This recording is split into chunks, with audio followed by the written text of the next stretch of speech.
아버지 하나님, 주님을 다시 한번 구하고 또 구하는 예배 시간 허락해 주셔서 감사드립니다. 하나님, 우리가 주님의 얼굴을 구하고 또 구하는 우리의 심령이 되게 하시옵소서.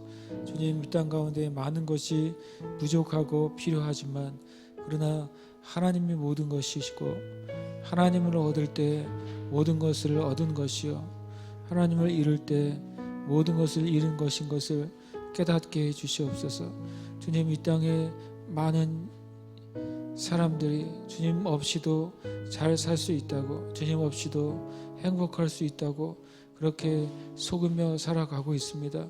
하나님 안에서의 진정한 평강과 기쁨을 알지 못한 채 육신의 쾌락과 안목의 쾌락과 이생의 쾌락을 쫓으면서 속고 속이면서 살아가고 있습니다. 다시 한번 우리의 심령이 높이 계신 주님, 또 우리에게 가장 좋은 것을 주시는 그 주님 앞으로 다시 나아가고 달려갈 수 있도록 주님 축복하여 주시옵소서. 예배 가운데 함께 하신 주님께 감사드립니다. 살아계신 예수님의 이름으로 기도합니다. 아멘. 할렐루야. 아멘. 다시 한번 오늘 주일 영광예배 2부 함께 하시는 여러분 또 축복합니다. 오늘 말씀은 창세기 13장 1절에서 13절 말씀입니다. 우리 함께 말씀 봉독하겠습니다.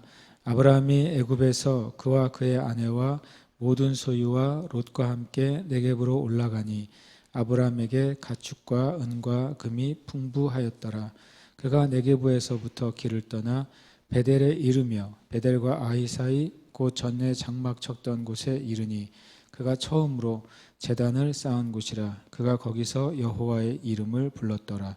아브라함의 일행 롯도 양과 소와 장막이 있으므로 그 땅이 그들이 동거하기에 넉넉하지 못하였으니 이는 그들의 소유가 많아서 동거할 수 없었음이니라. 그러므로 아브라함의 가축의 목자와 롯의 가축의 목자가 서로 다투고 또 가나안 사람과 브리스 사람도 그 땅에 거주하였는지라. 아브라함이 롯에게 이르되 우리는 한 친족이라 나나 너나 내 목자나 네 목자나 서로 다투게 하지 말자. 내 앞에 온 땅이 있지 아니하냐. 나를 떠나 가라. 네가 좌하면 나는 우하고 네가 우하면 나는 좌하리라. 이에 롯이 눈을 들어 요단 지역을 바라본즉 수알까지 온 땅에 물이 넉넉하니 여호와께서 소돔과 고모라를 멸하시기 전이었으므로 여호와의 동산 같고 애굽 땅과 같았더라. 그러므로 롯이 요단 온 지역을 택하고 동으로 옮기니 그들이 서로 떠난지라. 아브라함은 가나안 땅에 거주하였고 롯은 그 지역의 도시들에 머무르며 그 장막을 옮겨 소돔까지 이르렀더라. 아멘. 할렐루야. 오늘 함께 하신 여러분 가운데 주님의 은혜가 넘치시기를 축복합니다. 아멘. 처음 시작할 땐 더워서 에어컨을 켰는데 좀 꺼주셔도 될 것 같습니다. 더위와 추위가 왔다 갔다 하는 계절입니다. 지금 오늘 제가 창세기 13장 1절에서 3절 말씀을 이제 아브라함과 롯의 분리라는 주제를 가지고 말씀을 나누려고 합니다. 오전 일부 예배 때도 나눴던 것처럼 참으로 공교롭게도 오전 예배 본문은 다른데 실은 같은 주제의 말씀을 나누게 되었어요. 물론 내용도 또 다르지만 영적인 주제는 우리의 삶에 분리돼야 될 것들과 분리될 때 어떤 일이 일어나는지 하는 것이죠. 로마서에서는 이제 영적인 이야기로 그냥 풀어져 있고 이 창세기는 그 로마서에서 말씀하신 영적인 분리가 실제 이야기로 창세기는 또 이렇게 예화처럼 되어 있어요. 참 하나님의 말씀이 놀라운 것이 구약과 신약이 함께 마치 그 짝을 이루어서 우리에게 말씀을 전해줄 때가 너무나도 많다는 것을 느낍니다. 우리가 아브라함과 롯이 분리되는 것, 실은 서로 의가 상해서 분리된 것도 아니요. 분리될 만한 이유 때문에 분리됐는데 그 이유나 그 상황은 동일한 것이지만 선택에 의해서 아브라함과 롯의 인생이 또 영원한 것이 완전히 달라지고 또 아브라함과 롯에 대한 하나님의 평가 또 영적인 평가도 완전히 달라지게 됩니다. 그래서 이 아브라함과 롯이 분리되는 사건이 우리의 삶에도 필요하고 또 우리의 삶이 아브라함과 롯이 분리된 것처럼 우리가 아브라함 아브라함과 같은 선택을 하는 저와 여러분이 되시기를 축복합니다. 먼저 1절에 보면 아브라함이 애굽에서 그와 그의 아내와 모든 소유와 조카 롯과 함께 네겝으로 올라갔다. 그러니까 가나안 땅의 남쪽 지역이 네겝이에요. 지금 현재 21세기의 이스라엘도 지도를 보면 우리가 보통 예루살렘이 있고 동쪽 위쪽에 이제 하이파라는 항구가 있고 그 밑에 쪽으로 내려가면 텔아비브라는 이제 수도가 있는데 예루살렘은 산지에 있는 그 옛날 도시죠. 이제 그리스도인들이나 성지순례하는 사람들은 예루살렘을 최고의 도시로 생각하는데 실제 현지인들에게서 예루살렘은 시골이에요. 그렇게 화려한 도시도 아니고 빌딩도 제대로 없고 왜냐하면 과거의 것을 그대로 보존해 놔야 이 관광객들이나 성지순례객들이 더 찾을 거 아닙니까? 오히려 예루살렘은 우리식으로 하면 민속촌 같은 곳이죠. 제주도로 하면 성읍 민속촌 같은 곳이 실은 이스라엘의 예루살렘이라고 봐야 제가 보기엔 정확한 표현 같고 이 하이파나 또 이제 텔아비브에 가면 실은 뭐 정말 고층 빌딩이 있고 또 고속 기차도 있고 지하철도 있고 뭐 그래요. 그런데 예루살렘은 아무것도 없죠. 예루살렘에서 남쪽으로 내려가면서부터 자꾸 그냥 황량해지고 이제 광야와 사막이 나타나게 돼요. 그 광야와 사막 지역 전체를 지금도 예루살렘 지도를 보면 네게브라고 써 있더라고요. 신기하게도요. 그러니까 그 네게브 지역을 통과하면 이제 애굽 땅이나 애굽과의 국경선이 나오거든요. 현재 이스라엘이. 실은 아브라함 때문에 도대체 몇 년 전이에요. 4,000년 전. 근데 또 똑같은 비슷한 경계를 가지고 있었다는 게 와, 엄청 신기한 그 고대 국가, 현재 국가의 일치점이라고 볼 수 있어요. 그러니까 이제 아브라함이 애굽에서 이 남부 가나안 지역 네겝으로 올라가요. 근데 제가 이제 표시를 그와 그의 아내와 모든 소유와 롯과 함께라고 돼 있어요. 그는 당연히 아브라함이고 그의 아내는 당연히 사레죠. 이때는 이제 아직 사라가 아니니까 사레이고 그 다음에 조카 롯이 있어요. 근데 참 묘하게도 이 그림 아브라함과 함께했던 이 무리의 그림이 거의 일치되는 그림이 하나 더 있는데 창세기 11장 31절에 보면 데라가 그의 아들 아브람과 하란의 아들인 그의 조카 혼자 롯과 그의 며느리 아브라함의 아내 사레를 데리고 갈대안의 우르를 떠나 이렇게 돼 있어요. 가서 하란으로 갔어요. 그러니까 쉽게 말하면 수십 년 전에 이 아브라함의 아버지 데라와 함께 이동했던 그 무리들 수십 년 전에 일어난 사건이거든요. 갈대아 우르에서 하란으로 떠났죠. 그때 무리랑 지금 13장 1절이 수십 년이 지난 후인데 똑같다는 거예요. 하나 바뀐 것은 아버지가 빠졌죠. 아버지 빼놓고는 나머지는 동일한 인물이 지금까지 계속 있는 거예요. 우리가 이것을 영적으로 본다면 아직 수십 년이 지났지만 뭔가 변화가 없는 상태인 거예요. 여전히 아브람과 사레와 롯은 나이는 들었지만 그러나 늘 같이 있는 거죠. 몇십 년이 지났음에도. 만약에 그것이 좋은 관계고 하나님 보시기에 최고의 관계라면 오히려 야 대단하다. 수십 년은 지나도 변치 않는 이런 상태에 있구나라고 볼 수 있어요. 그런데 하나님이 궁극적으로 이 그림이 아브라함에게 허락하신 궁극적인 그림이 아니라면 와 몇십 년 동안 영적인 변화가 없구나라고 볼 수도 있는 거죠. 때로는 우리가 신앙생활 할 때 어떤 그리스도인은 예수 믿고 20, 30년 지났는데도 그 인생의 삶에 있어서 영적인 그 구도가 하나도 안 바뀌어지는 사람들이 있는 거예요. 그것은 영적으로 굉장히 불리한 상태라고 할 수 있어요. 왜냐하면 아브라함이 이 상태로는 믿음의 조상으로 성장할 수가 없는 구조인 거예요. 여전히 이 아브라함이 하나님 앞에 홀로 서 있지 못하는 상태에 있는 거죠. 사람을 의지하고 함께 있는 숫자와 세력을 의지할 수밖에 없는 상황이에요. 이 상황 가운데 이제 하나님께서 아브라함에게 어떤 환경을 이제 허락하시는 거죠. 실은 또 이때 아브라함은 참 재미있게도 2절에 보면 아브라함에게 가축과 은과 금이 풍부했어요.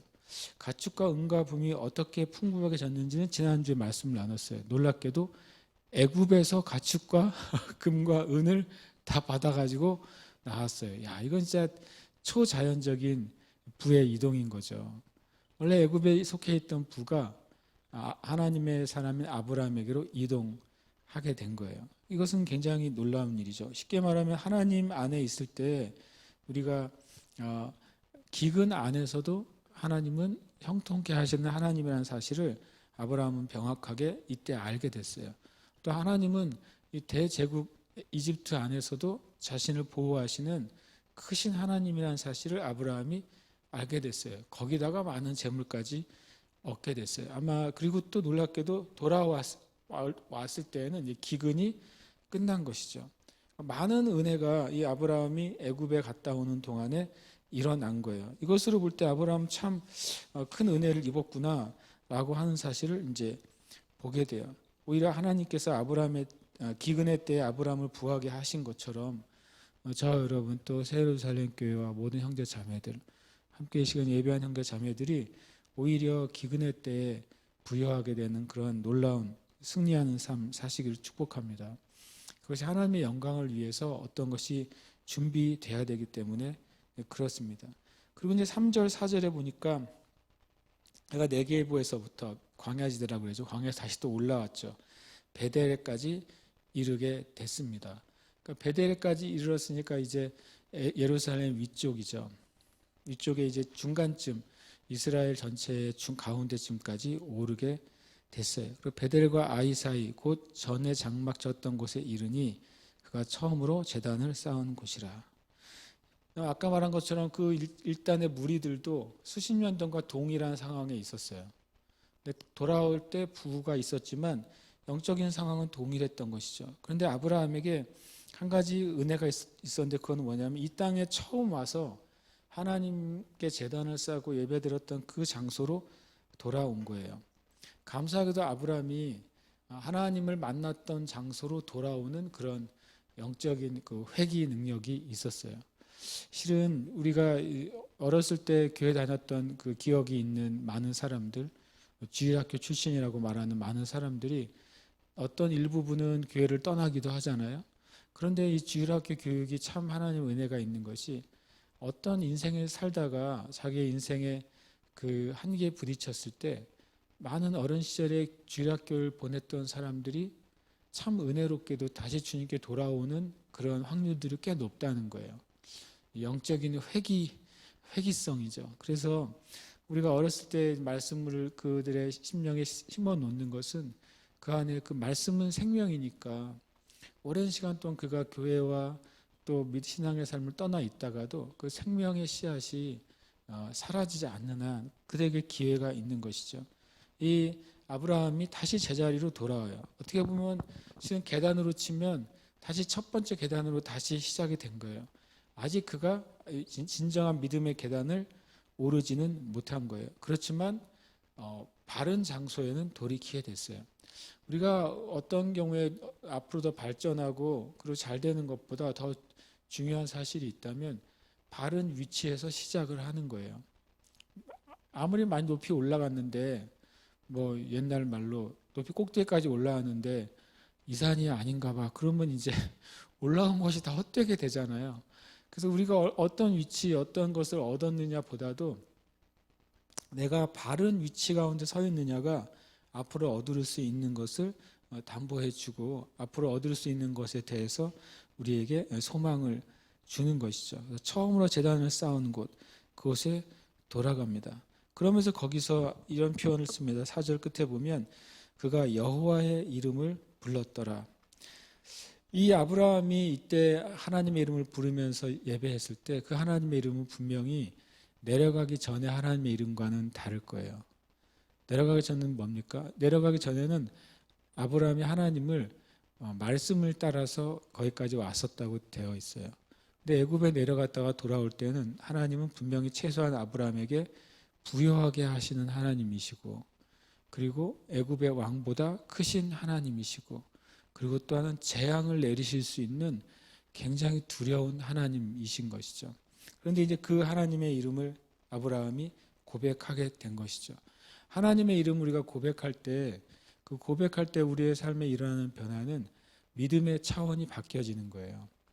우리의 믿음의 차원이 이전에 가지고 있던 믿음에서 내가 고백한 하나님 또 내 입술을 통해 고백된 그 하나님은 나의 믿음이 더 상승한 것을 드러내고 나타내 주는 것이죠. 성경의 말씀처럼 요엘서 말씀처럼 누구든지 주의 이름을 부르는 자는 구원을 얻으리라 라고 말씀하신 것처럼 우리 안에 여호와 일의 하나님이 정말 믿어지면 하나님의 인도하신 가운데 들어가는 것이죠.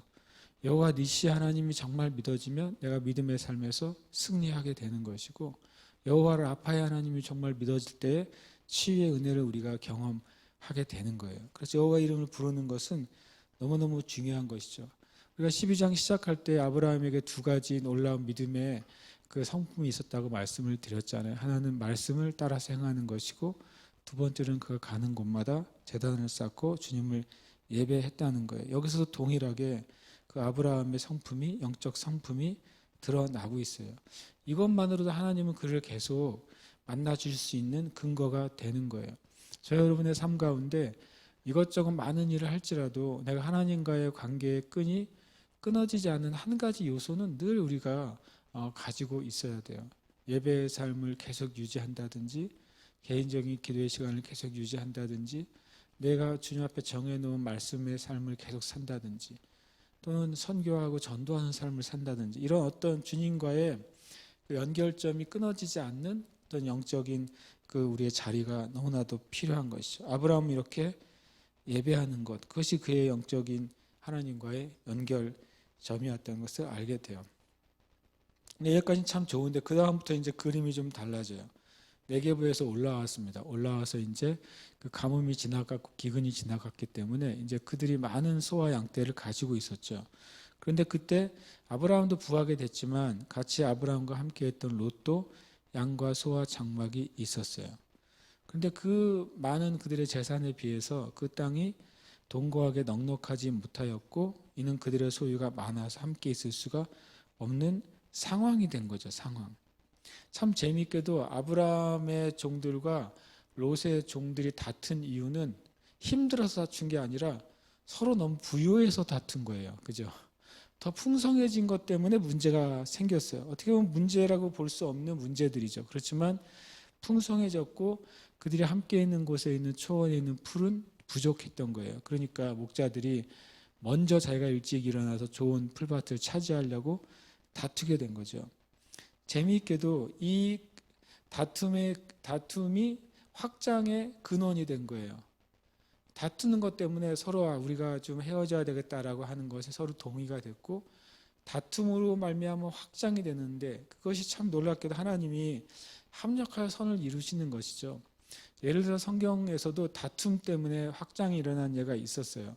그것은 이제 사도행전 교회가 실은 헬라파 유대인들이 헬라파 과부들이 그 이제 유대파 과부들에게 또 유대인들에게 헬라파 과부들이 구제를 못 받는 것 때문에 다툼이 일어났어요. 다툼이라니까 그것을 해결하기 위해서 사도들이 우리는 더 이상 이제 이 구제 문제에 있어서 우리가 관여하지 않고 좋은 지도자들 리더들을 세워서 그들이 그 교회 일에 전무하게 하고 우리는 기도와 말씀에 전념하겠다. 그래서 우리가 잘 아는 7 집사님들을 세우게 되죠. 다툼 때문에 그 일을 해결하기 위해서 이제 또 다른 리더십 그룹을 만들었는데 그것 때문에 교회가 흥왕하고 확장됐다고 성경은 말씀하시는 거예요. 그리고 또 사도 바울과 또 이제 바나바가 1차 전도여행을 갔다 온 다음에 2차 전도여행을 갈 때 이 마가 요한 때문에 또 다투잖아요. 마가 요한이 중간에 너무 힘들어서 돌아갔어요. 그것 때문에 바나바는 자기 조카인 마가를 계속 2차 전도여행에 데려가서 그에게 영적으로 회복할 기회 그걸 주길 원했어요. 그런데 이 바울은 같이 갈 수 없다고 또 그가 뒤로 물러가면 이 선교 사역에 어떤 이제 그 힘을 잃어버리게 되니까 그래서 그 마가 요한 때문에 둘이 엄청 다퉈요. 성경에 보면 실제로 다퉜다고 되어 있어요. 논쟁을 한 것이죠.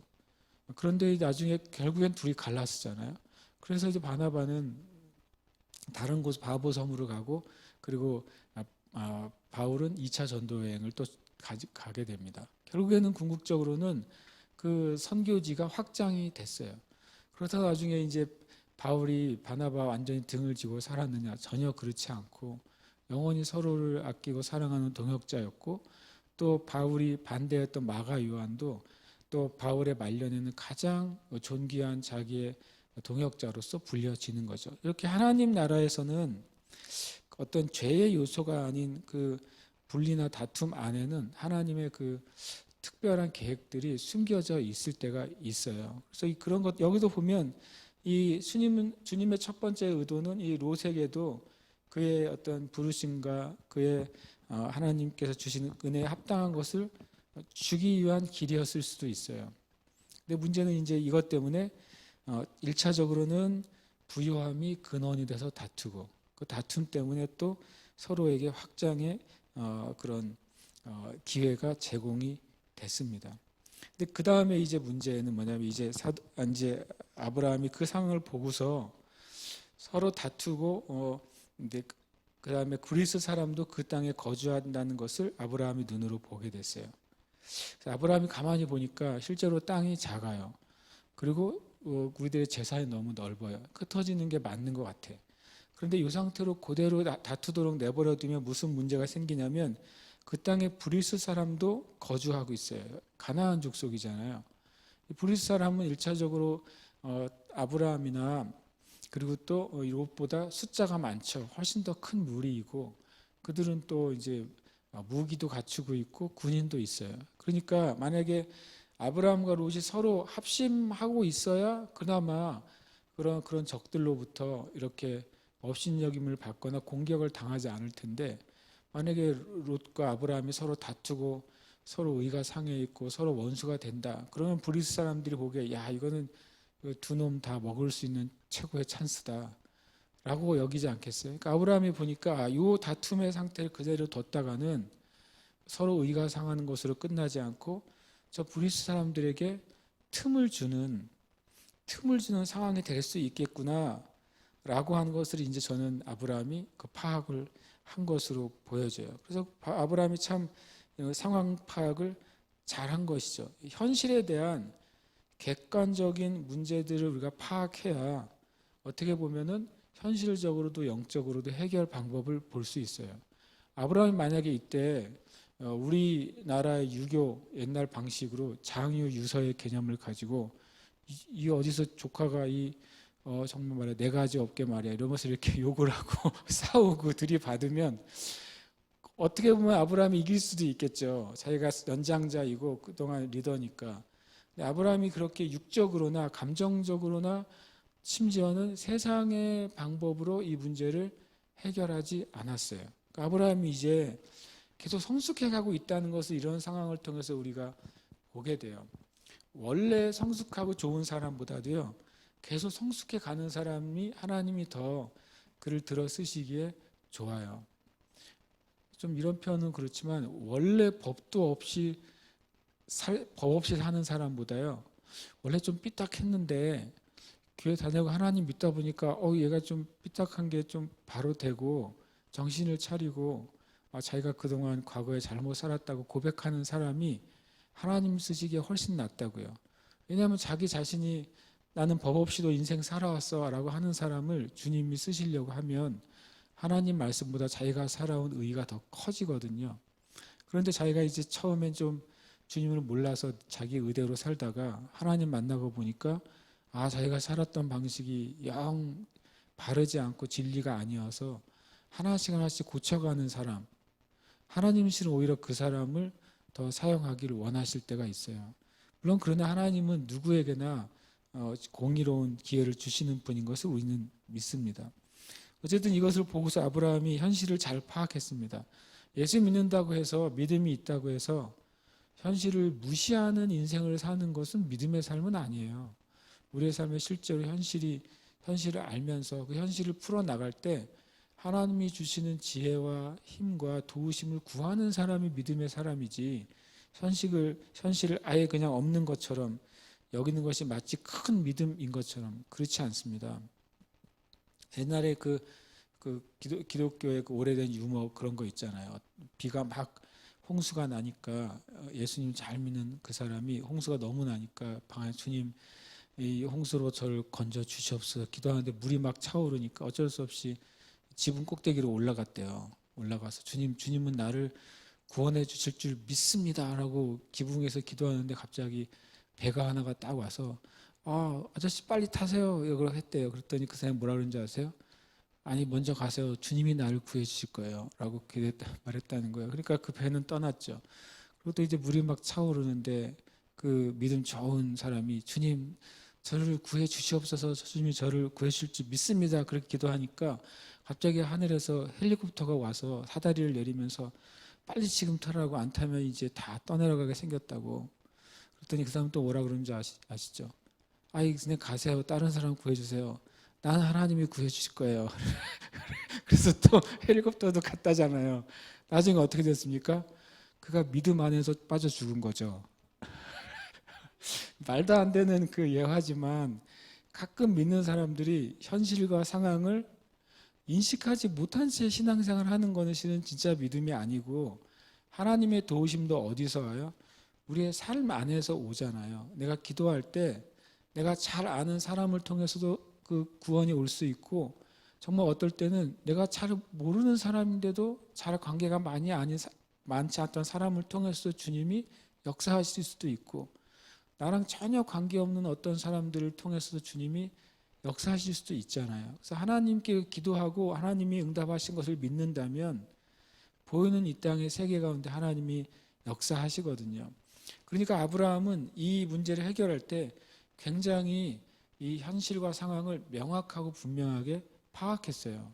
굉장히 진짜 믿음의 사람인 거죠. 믿음의 사람으로서 상황을 파악하고 하나님의 성품을 따라서 이 문제들을, 갈등들을 해결하고자 했어요. 저와 여러분이 이렇게 어떤 이 세상을 바라보는 상식적인 눈, 그리고 또 객관적인 눈이 더 열리시길 축복해요. 하나님의 부도 그렇잖아요. 하나님이 하나님 나라를 위해서 교회와 성도들에게 재물 얻는 능을 주신다. 성경에 재물 얻는 능을 주신다 그랬어요. 출애굽 레위기에 보면요.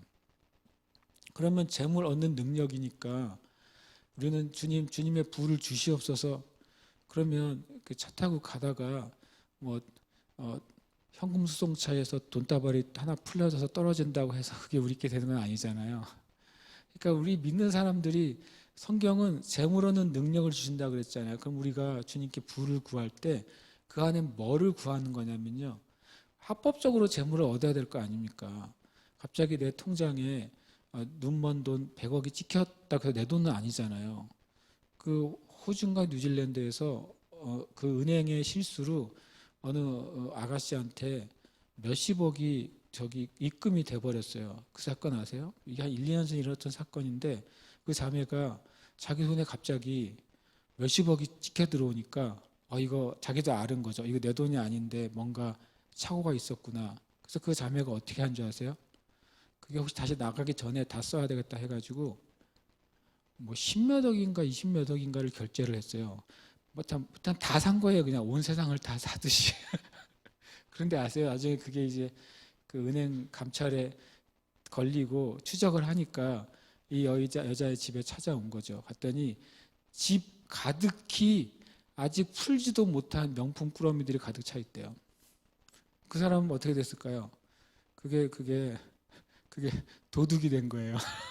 내 돈이 아닌 것을 내가 썼으니까 이것은 도둑이 됐거든요. 그래서 그 사람이 이제 감옥에 갔어요. 그 아가씨가.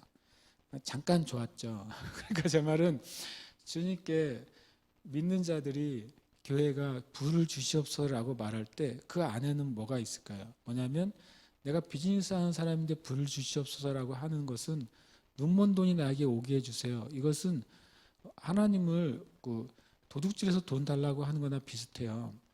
그러니까 비즈니스맨은 주님의 부를, 주님의 영광을 위해 주시옵소서 할 때 합법적으로, 그리고 하나님이 주시는 지혜 안에서 그 부의 그 놀라운 통로가 열리기를 기도하는 거예요.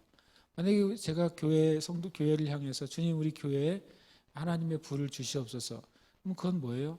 교회 안에 있는 성도들 함께 기도하고 함께 예배하고 중보하는 성도들의 삶 가운데 하나님의 부가 임하거나, 또 그들을 통해 하나님의 부가 교회 가운데 오도록 기도하는 것이나 마찬가지잖아요. 오히려 굉장히 믿음의 기도는요, 굉장히 실제 현실과 삶을 바탕으로 하고 있고, 하나님은 그 현실과 바탕과 합법적인 것 안에서 하나님의 놀라운 초자연적인 역사를 일으켜 주시는 거예요. 아브라함이 그 현실을 정확하게 판단하고서 이렇게 말합니다. 8절에 보니까 우리는 한 친족이다 이렇게 말하고 있죠. 먼저는 아브라함이 우리 떠나자라고 말하기 전에 우리는 한 친족이야. 우리는 서로 사랑해야 되고 서로 다투면 안 되는 우리 친족이야. 우리는 서로를 아끼고 도와줘야 되는 사이야 라고 하는 가장 근본적인 관계를 먼저 얘기해요. 그 다음에 뭐라고 말합니까? 19절에 보면 너는 나를 떠나가라 이렇게 말해요. 만약에 첫 마디가 아브라함이 롯을 불러다가 조카야 네가 떠나야 되겠다 이렇게 말하면 뭐 상의 의가 상하는 거 아니에요. 의가 상하고 아니 삼촌이 나보다 나이 많다고 이렇게 나를 괄시하고 이렇게 불공정하게 대하면 안 되잖아 라고 아마 들이받았을 거예요. 그런데 아브라함은 먼저 우리는 한 친족이다. 그래서 우리가 다투는 것은 서로에게도 유익하지 않고 주변에게도 유익하지 않다. 이 사실을 롯에게 인지를 시키고 서로 이해를 시켰어요. 그러니까 롯이 그러네요. 진짜 삼촌 우리가 이렇게 싸우다가는 서로 의도 상하고 또 실은 싸우다가는 우리의 재산도 그렇게 좋아지지 못할 것이고 또 서로 싸우다가는 삼촌이 말씀하신 대로 브리스 사람들이 틈을 노리고 우리의 재산이나 우리의 생명을 노릴 수 있겠군요. 라고 아마 동의가 됐을 거예요. 참 우리가 상대방에게 어떤 것을 제시할 때 그 사람과 내가 공통적으로 인정할 수 있는 것으로부터 이야기를 시작할 때 실은 우리는 서로에 대해서 인정하고 동의하는 거죠. 무조건 너와 나와 다르고 너는 내 마음에 안 들고 나는 네 마음에 안 들고 그러니까 갈라서자. 이것이 참 합리적인 것 같지만 실은 문제를 해결하는 게 아니라 문제를 복잡하게 하고 망가뜨리게 하는 길이 되는 거예요. 아브라함은 이런 면에서 성숙해 가고 있구나라는 사실을 우리가 보게 돼요. 그러면서 너의 앞에 온 땅이 있으니까 나를 떠나라. 참 아브라함이 두 번째로는 현실을 잘 파악했고 두 번째로는 같이 하나이라는 사실을 인식하게 했고 세 번째로는 상대방에게 먼저 기회를 주고 선택권을 주는 그 넓은 아량을 베풀어요. 온유한 것이죠. 아브라함이 온유하게 조카에게 먼저 좋은 땅을 네가 선택하라 라고 하는 그런 우리식으로 하면 옵션을 제시합니다. 네가 먼저 좋은 걸 선택하고 너에게 기회를 줄게 라고 말하죠. 그러니까 다투고 떠나는 것이 롯에게 손해이거나 자기가 쫓겨나거나 그렇게 미움을 받는 게 아니라는 것을 인식하게 해줘요. 참 실은 이 세상의 기준으로 봐도 관대하고 온유한 삼촌인 것이죠. 그리고 정말 어른다운 어른이었어요. 그러니까 네가 좌하면 나는 우하고 네가 우하면 나는 좌하리라. 근데 이때 이제 조카 롯의 성품을 보게 돼요. 분명히 이제 삼촌이 이렇게 관용과 사랑으로 대했다면 조카 롯도 삼촌만큼 성숙한다면 어떻게 해야 되겠어요? 아유, 그렇게 말이 됩니까? 삼촌이 먼저 선택하시면 제가 선택하죠라고 하는 최소한 이런 정도의 예의는 있어야 되는 거 아니에요? 근데 조카 롯은 제가 보기에 그 마음에 욕심이 막 가득했어요. 그러니까 그런 이제 어떤 삶의 예절 그리고 이런 인생의 그 예절에 대해서 실은 이때를 기회로 본 거예요. 조카 롯이 잘 됐네라고 속으로 생각한 것이죠.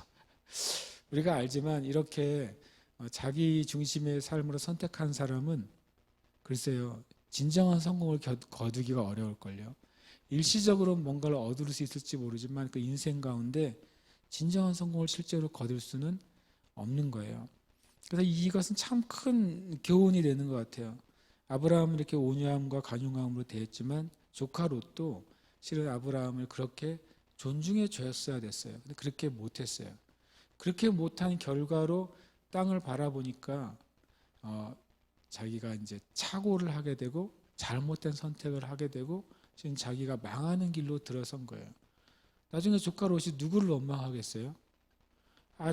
저기 삼촌이 가라 그래서 가서 이렇게 됐잖아 하고 말도 못하죠. 자기가 선택한 거죠. 그 삼촌이 선택하게 해주셨잖아 하는 것도 아니에요. 자기에게 기회를 줬어요. 오롯이 자기의 욕심과 자기의 관점으로 오판하고 행동한 결과로 롯이 참 그 인생의 말년이 너무나도 불행하게 끝나거든요. 그래서 저와 여러분이 참 그 하나님 나라의 법칙으로 하나님이 이 땅에 주신 그런 아주 자연스러운 그 법칙을 위반해서는 안 되는 거예요.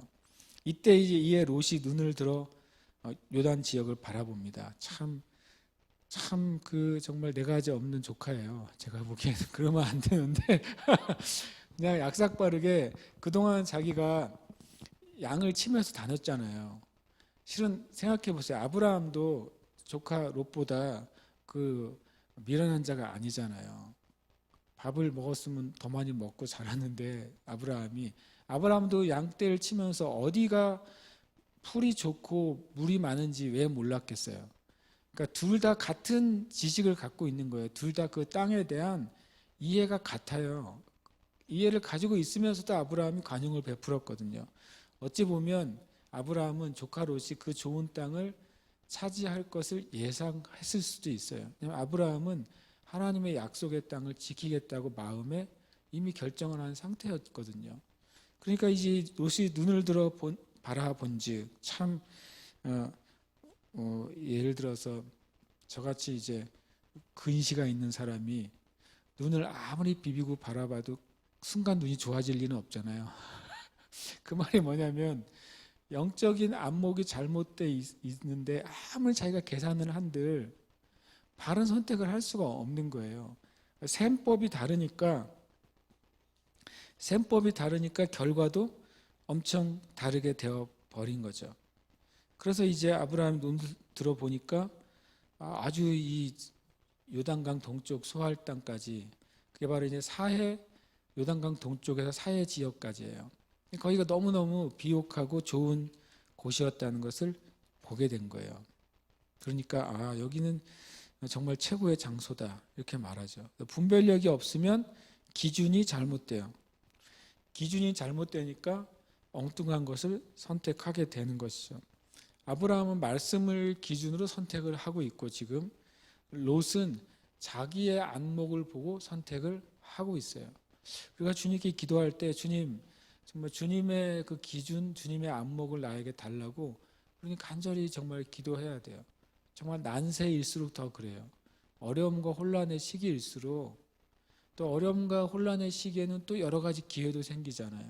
그때 하나님의 지혜와 분별력을 달라고 우리가 정말 기도해야 돼요. 그래서 바른 걸 선택하고 바른 열매를 얻도록 우리가 구해야 되는 것이죠. 그리고 이제 아브라함에게는 있고 롯에게 없는 것이 바로 하나님의 언약이었어요. 그러나 다만 이 하나님의 언약, 가나안 땅을 너와 너의 자손에게 주겠다, 이것은 하나님이 아브라함에게 하신 언약이죠. 그러나 롯은 그 언약이 없었죠. 롯은 특별히 하나님 말씀하신 언약이 없었어요. 그러면 롯이 할 수 있는 최고의 선택이 뭐겠어요? 아브라함 옆에 붙어 있는 겁니다. 언약이 있는 자 옆에 붙어 있는 것. 그것이 롯이 할 수 있는 최고의 선택이에요. 제가 만약에 롯이라면 어떻게 약삭빠르게 행동했을 거냐면, 하나님의 아브라함을 도우시고 언약해 주셨으면 이렇게 말했을 것 같아요. 저는 삼촌과 헤어지기는 싫어요. 그렇지만 우리가 어느 정도 거리를 두고 삽시다. 그랬을 것 같아요. 그래서 어느 정도 그 아브라함이 어떻게 가는지를 보는 정도의 거리. 나중에 이제 그 라반과 야곱의 얘기를 보니까 3일길 정도를 떨어뜨려 놓고 서로 양들이 섞이지 않을 수준이어서 저는 계속 아브라함을 쫓아다녔을 것 같아요. 그러면 아브라함의 복이 롯에게도 미치지 않았겠어요? 근데 롯은 마이웨이를 선택한 거예요. 언약이 있는 아브라함 편에 붙어 있지 못하고 자기의 눈에 따라 마이웨이를 선택해요. 때로는요, 이 땅에 있는 많은 사역자들이 아직 자기에게 명확한 부르심이 없을 때에는 어떻게 해야 되는지를 잘 모르는 것 같아요.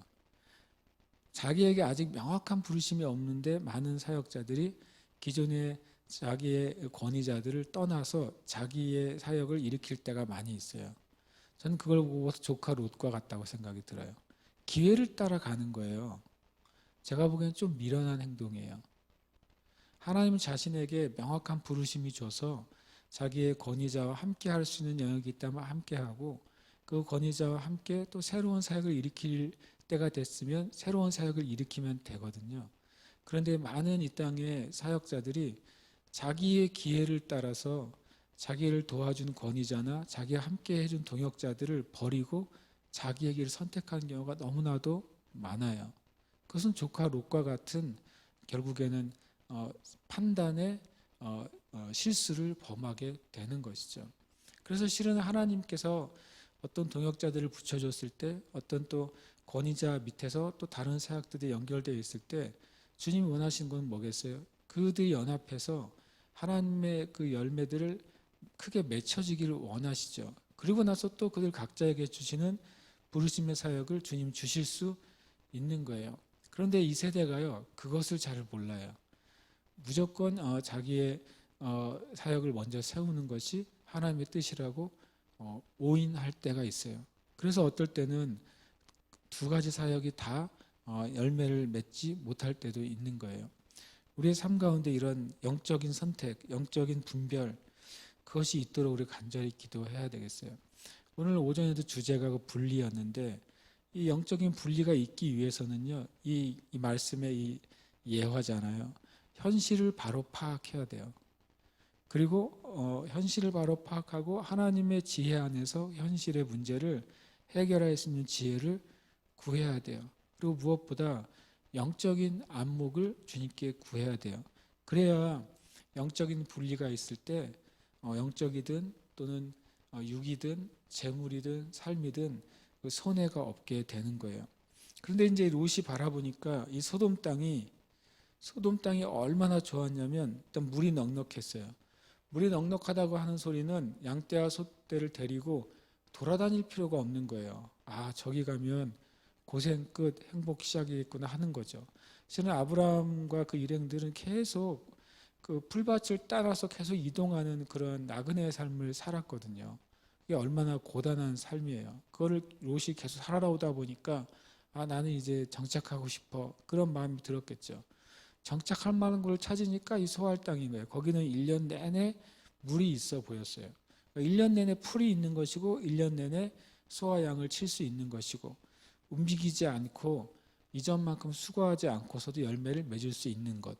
실은 굉장히 좋은 조건이죠. 사람들이 이제 이직을 선택할 때 좋은 조건을 따져서 선택하잖아요. 우리나라에 많은 그 기술이 어떻게 유출됐는지 아시죠? 우리나라에 많은 뭐 대기업의 기술들이 그 중국 공산당이 그 대기업의 기술자들이 접근해서 만약에 삼성 직원이면 삼성에서 주는 그것의 10배를 주겠다 이런 식으로 이제 꼬신다 그래요. 그리고 실제로 많은 대기업의 기술자들이 그렇게 중국에 넘어갔고 뭐 가서 몇 년은 좋겠죠. 그런데 실은 그 중국이 지금 망해가고 있잖아요. 그 사람들은 제가 보기엔 참 잘못된 선택을 한 거예요. 우리나라만 그런 게 아니라 캐나다, 미국, 호주, 유럽에 있는 많은 기술자들을 이 중국 공산당이 그런 식으로 정말 여호와의 동산과 애굽 땅과 같이 콜링을 하는 거죠. 오면은 연봉 10배를 주겠다느니 아니면 이런 식으로 콜링해서 많이 갔어요. 지금 갔더니 이제 어떻게 된 거예요? 지금 이제 돌아올 길이 없겠죠. 이미 배신자가 되었기 때문에 아마 돌아올 수가 없을 거예요. 근데 그 중국의 그 정말 중국의 굴기가 지금 이미 꺾였고 그리고 망해가고 있잖아요. 참 우리가 이 단기간에 그리고 아주 육신적인 관점으로 선택할 때 큰 오판을 할 때가 있어요. 저와 여러분이 영적으로든 개인적으로든 관계적으로든 또 재산적으로든 하나님의 그 지혜를 구하시면서 바른 판단을 하는 삶을 사시기를 축복합니다. 그런데 근데 얼마나 이 땅이 좋았냐면 여호와의 동산 같고 애굽 땅과 같았대요. 이게 무슨 말이냐면요. 여호와의 동산은 에덴 동산이잖아요. 그래도 참 롯이 참 그래도 여호와의 동산을 알아요. 에덴을 알아요. 계속 대대로 내려오는 그 창세기 이야기를 알고 있는 것이죠. 그러니까 뭐냐면 영적으로도 굉장히 좋아 보이는 거예요. 이 소돔 땅이 굉장히 좋아 보이고 와 저기는 완전히 회복된 에덴 같아. 우리가 쫓겨난 에덴이 회복된 곳 같아라고 한 영적인 판단도 이 실수했어요. 그리고 또 하나는 애굽 땅. 당시에 애굽 땅을 언제 경험했어요? 이 아브라함과 함께 애굽 땅 갔다 왔잖아요. 가서 봤더니 완전히 신세계잖아요. 이 가나안 땅에 비해서 애굽은 당시에 초고도 문명이었거든요. 완전히 뉴욕 갔다 온 거죠. 강원도 시골 촌사람이 뉴욕 갔다 와서 우와. 근데 갑자기 어디를 보니까 뉴욕 같은 거죠. 아니면 LA의 라스베가스 같은 곳이 있는 거죠. 그러니까 영적으로도 실수했고 실제로도 이 착오를 한 것이 바로 이 조카 롯의 판단이었어요. 근데 실은 여호와의 동산 애굽 땅, 하나님이 축복하실 땅은 놀랍게도 가나안이었는데 가나안의 현재 상황은 수고하고 노력해야 되는 상황인 거예요. 그러니까 우리가 에베소서 1장 7절부터 20절 말씀 보시면 우리에게 지혜와 계시의 영인 성령님이 임하시면 하나님을 알게 되고, 두 번째가 뭐예요? 첫 번째가 부르심의 소망, 두 번째가 성도의 기업의 영광의 풍성함이잖아요. 눈으로 보기에는 하나님 우리에게 맡겨주신 게 별로 영광스럽지 않고 별로 풍성한 기업이 아닌 것 같은 게 있을 수 있어요. 그러나 우리에게 성령의 은혜가 임하고 우리에게 분별하는 눈이 열리면 하나님이 나에게 주신 이게 얼마나 영광스럽고 얼마나 은혜롭고 또 얼마나 큰 역사가 일어날 것인지를 비로소 깨닫게 되는 거예요. 아브라함은 가나안 땅이 그런 땅이라는 것을 믿게 됐어요. 그래서 머물게 됐죠. 그래서 11절에 그러므로 롯이 요단 온 지역을 택하게 돼요. 그리고 동쪽으로 옮기게 돼요. 그리고 그들이 서로 떠난지라. 11절 말씀을 가만히 보면 말은 맞지만 실제로는 달라요. 그들이 서로 떠난 게 아니라 아브라함은 그대로 있죠. 누가 떠난 거예요? 롯이 떠난 거예요. 그렇지만 롯이 멀어지면 멀어질수록 아브라함과 거리는 멀어지죠. 참 재밌어요. 성경의 표현은 서로 떠난 것은 한 자리를 두고 서로 양편으로 가면 서로 떠나는 거지만 실제로는 아브라함은 그 지역에 그대로 살아갑니다. 가나안 땅에. 그 조카 롯이 떠나갑니다. 떠날수록 사이가 멀어지는 것이죠. 멀리 정말 떠나가요. 실은 이 조카 롯은 구약판 탕자죠.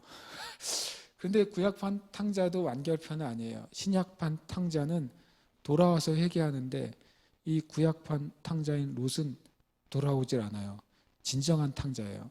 완전한 탕자. 그러니까 돌아오지 않는 탕자가 돼버려요. 그래서 참 마음에 안타까움이 생겨요. 12절에 보니까 그 결론이 이렇게 말해요. 아브라함은 가나안 땅에 거주하였고 그는 약속의 땅에 머물렀어요. 때로는요, 믿음의 사람들이 하나님 믿지 않는 사람들이 볼 때 미련할 때가 있어요.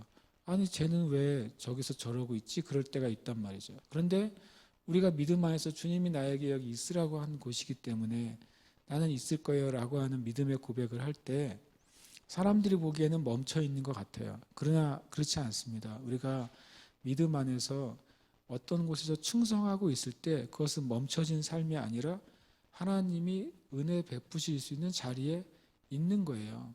우리가 때로는 무조건 새로운 것을 추구하는 것이 그게 믿음의 삶이라고 생각하는 이들이 있는데 그렇지 않습니다. 실은 12사도와 베드로는 주님께서 어떤 지역에서 더 오래 머물게 하셨었어요.